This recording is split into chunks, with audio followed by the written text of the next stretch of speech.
হাত তোলেন দেখি সকলে, একটু টান করে হাত তোলেন। বসেন বসেন বসেন, আপনি বসেন, হাত তোলেন। রাস্তাঘাটে যারা আছেন সবাই হাত তুলতে পারছে কিনা একটু তাকায় দেখেন, ডানে ভাবে একটু চেক করেন, কারা উঠাতে পারেনি দেখবো না আমরা, কি সমস্যা তার আমরা দেখতে চাই। আর শক্ত করে তোলেন, শক্ত করে তুলতে হবে, শক্ত। পিছন দিকে একটু টান দেন, বুকটা একটু টান দেন, দিছেন। ডানে বামে একটু নড়াচড়া করেন, হাত শক্ত করে তুলেন। এবার শক্ত, সাতক্ষীরার দিকে সোজা করা মানে এরম নাকি রে ভাই? এরম না সোজা করা, এটা সোজা করেন। করছেন সবাই? এই যুবকেরা করছো সবাই? দেখি এবার গলাটা একটু পরিষ্কার করো। হয় নাই, ভালো করে হয় নাই। ওই যে ক্যাপ পরা ভাই হাত তোলে নাই, চোখ দেখছেন আমার? হ্যাঁ, এখন তুলে ফেলছে আবার, হাত তুলছে না? শক্ত করে গলা পরিষ্কার দেন, ভালো করে। হয় নাই, হয় নাই, ভালো করে দেন, বুঝছেন? শক্ত করে তুলেন। এবার ডানে বামে নড়াচড়া দেন।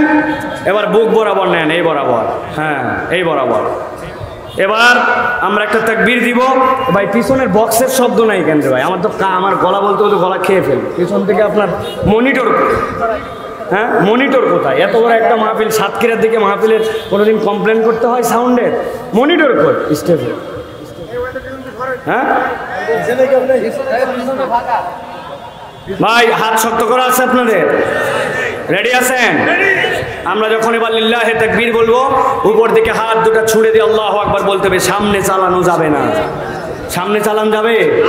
উপর দিকে। রেডি সবাই?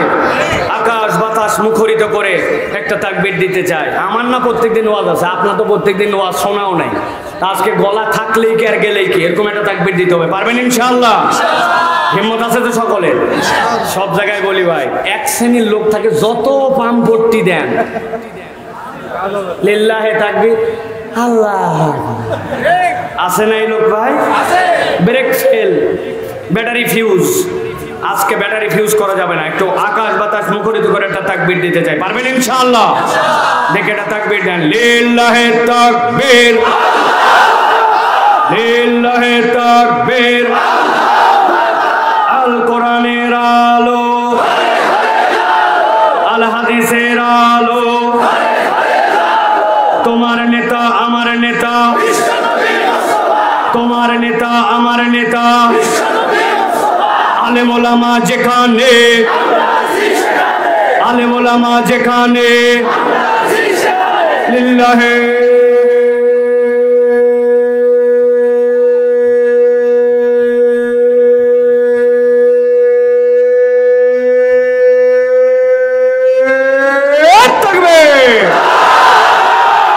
আলহামদুলিল্লাহ। হাত নামান, আলহামদুলিল্লাহ বলেন। শয়তান আছে ভাই, যেগুলোর একটু ডিস্টার্ব করতেছিল এইগুলো মোটামুটি শয়তান বিদায়। কারণ আল্লাহু আকবারের স্লোগান শয়তান পছন্দ করে না। এই জন্য যারা অনেককে দেখবেন আল্লাহু আকবারের স্লোগান পছন্দ করে না, যেগুলো আল্লাহু আকবারের স্লোগান পছন্দ করে না, বুঝবেন এরা শয়তানের আপন খালাতো ফুফাতো ভাই। আল্লাহু আকবারের স্লোগান কোনো দলীয় স্লোগান নয়, কোনো পার্টির স্লোগান নয়, কোনো গোষ্ঠীর স্লোগান নয়। আল্লাহু আকবারের স্লোগান হচ্ছে ইমানদারের স্লোগান। এই জন্য আমরা বলি, এই বাংলার জমিনে একজন ইমানদার যতদিন পর্যন্ত বেঁচে থাকবে, কিয়ামত পর্যন্ত এই বাংলার আকাশে আল্লাহু আকবারের স্লোগান চলতেই থাকবে, চলতেই থাকবে, চলতেই থাকবে।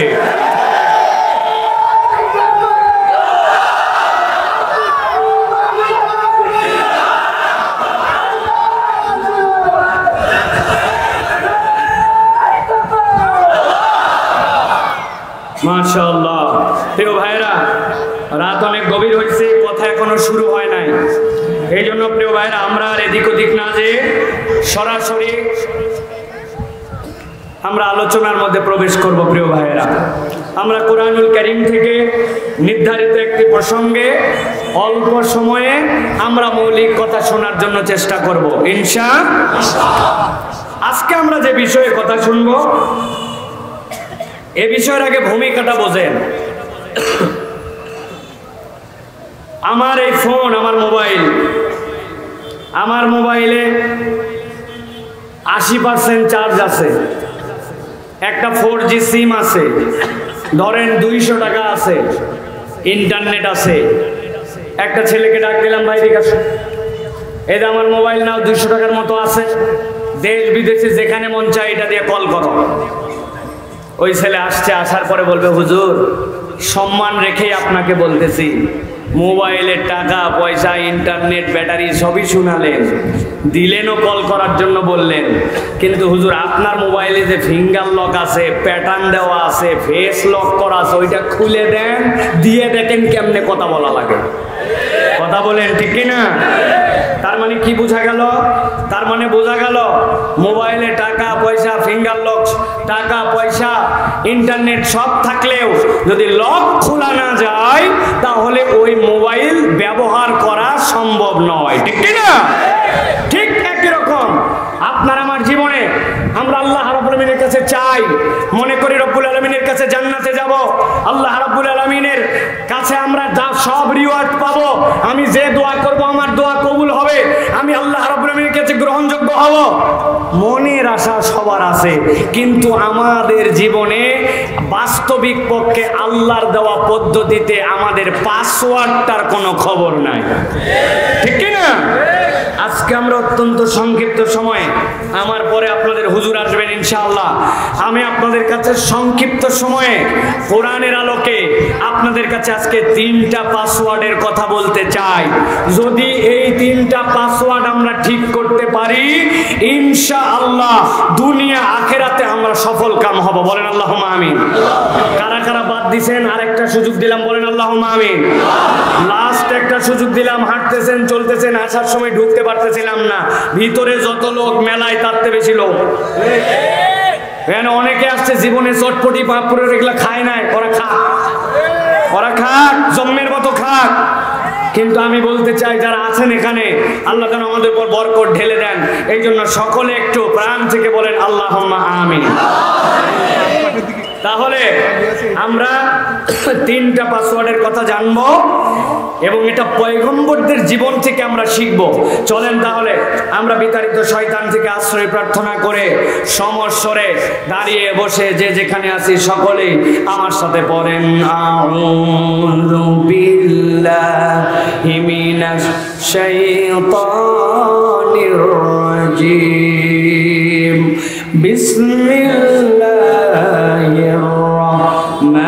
রাহমানির রাহিম ওয়া আইয়ুবা ইয নাদা রাব্বাহু আন্নী মাসসানিয়াদ দুররু ওয়া আনতা আরহামুর রাহিমিন। আল্লাহ রাব্বুল আলামিন আমার নবী সাল্লাল্লাহু আলাইহি সাল্লামের প্রতি আয়াত অবতীর্ণ করছেন। আল্লাহ রাব্বুল আমিন বলছেন আমার পয়গম্বরদের জীবন থেকে নবী আপনার কাছে এমন একটা বার্তা আমি পৌঁছায় দিয়েছি, কিয়ামত পর্যন্ত আর কোনো নবী আসবেন না, কিন্তু আল্লাহ রাব্বুল আমিনের কাছে এই কথাটা এমন পছন্দ হয়েছে কিয়ামত পর্যন্ত মানুষের কাছে এই বার্তাটা থেকে যাবে। সুবহানাল্লাহ। এই দুনিয়াতে যত পয়গম্বর আল্লাহ প্রেরণ করেছেন 1 নম্বর সুন্দর নবী ছিলেন হযরতে মুহাম্মদুর রাসূলুল্লাহ সাল্লাল্লাহু আলাইহি সাল্লাম। এরপরে দুনিয়ার সবচেয়ে সুন্দর পয়গম্বর ছিলেন হযরতে ইউসুফ আলাইহিস সালাম। আর দুনিয়াতে যত মানুষ আল্লাহ সৃষ্টি করেছেন তাদের মধ্যে সবচেয়ে সুন্দরতম মানুষ ছিলেন হযরতে আইয়ুব আলাইহিস সালাম। হযরতে আইয়ুব আলাইহিস সালাম অসুস্থ হয়ে গেলেন, বিরাট অসুস্থ। এই অসুস্থতা পৃথিবীর আর কাউকে আল্লাহ রাব্বুল আমিন দেন নাই, কেননা পয়গম্বররা ছাড়া এটা কেউ সহ্য করার ক্ষমতা রাখে না। হযরত আইয়ুব আলাইহিস সালাম যখন অসুস্থ হতে হতে দীর্ঘ সময় পার করে ফেললেন, আইয়ুব আলাইহিস সালামের পাশ থেকে সকলে সরে গেল, তার পরিবার তার পাশে নাই, তার আত্মীয় স্বজন তার পাশে নাই, যারা তার মহব্বত করত তারা পর্যন্ত তার পাশ থেকে সরে গেল। কেবল আইয়ুব আলাইহিস সালামের কাছে 3টা মানুষ রয়ে গেলেন। 1 নম্বরে তার স্ত্রী থেকে গেলেন, আর 2 নম্বরে তার একটা বন্ধু। ওই বন্ধুটা সকালবেলা আসতো খাবার রান্না করে নিয়ে, সন্ধ্যা পর্যন্ত আইয়ুব আলাইহিস সালামের কাছে থাকতো, থাকার পরে আরেকটা বন্ধু সন্ধ্যাবেলা আসতো, আসার পরে সকালের বন্ধু চলে যেত, ওই সন্ধ্যার বন্ধু এরপরে ফজর পর্যন্ত থাকতো। এই তার স্ত্রী আর বাকি 2টা বন্ধু